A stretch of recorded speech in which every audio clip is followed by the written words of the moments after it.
So let's imagine that we have a beam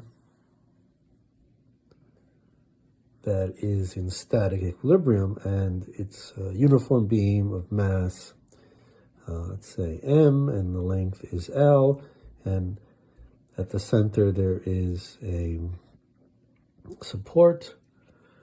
It's not quite at the center, but pretend that it's at the center. And so this is a seesaw, but it's a balanced seesaw, and there's a person sitting here. Let's say that this person also has mass m, and is at a distance, what is that? That's about L over 4 from there. And let's say there's another person over here. Let's just put the person there. This person has a mass which is half m, and we want to figure out where that person must be sitting. So the conditions for static equilibrium are that not only is there no acceleration in any direction, in other words, left, right, up, down, in or out, so that means that the sum of the forces must add up to 0. So these are necessary conditions, but also the sum of the torques must add up to 0. And of course, we also need the initial conditions. We need velocities, v initial, to be 0, and initial angular velocities to be 0.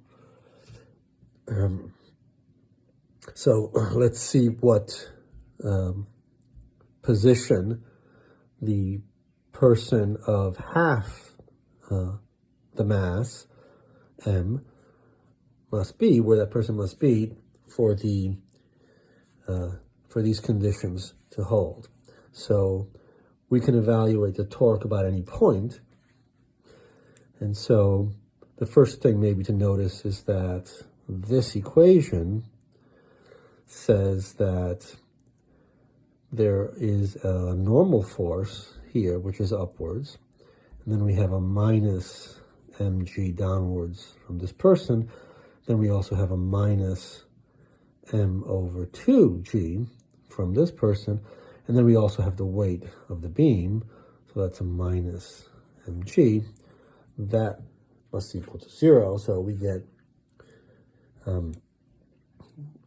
condition on the support force, but that's not what we're looking for.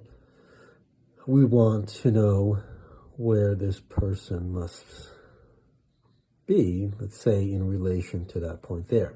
So let's evaluate the torques about a point that makes life easier. So we can evaluate this about any point. That must always be true if we have static equilibrium.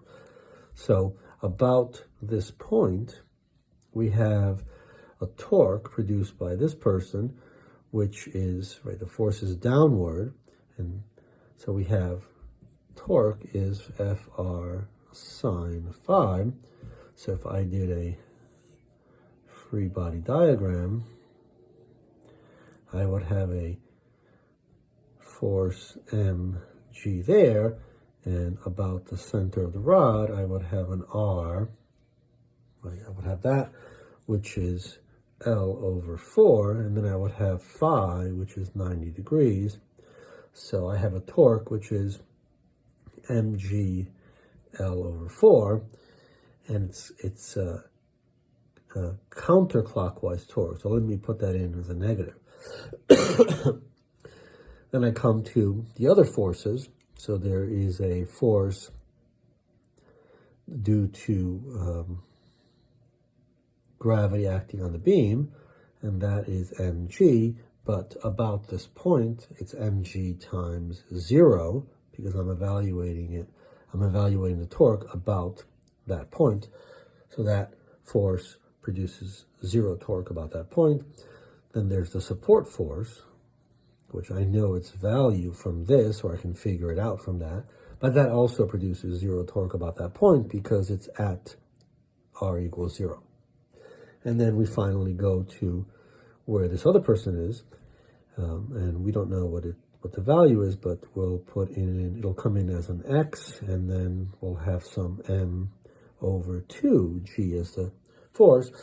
And here we have a torque, which is m over 2g times x, but it's about this point, it's a clockwise torque, so that would be positive, and this would have to equal to 0. And so we can solve for x, right? So we'll bring this to the other side, and we can say that x is equal to, right, we're going to cancel the mass, and g, we'll just get a distance. So we'll multiply by 2, and we'll get 2 over 4. So we'll get, this has to be x equals L over 2, but such that this thing needs to be a positive torque. And so for that to be a positive torque or clockwise, we would have to be on this side.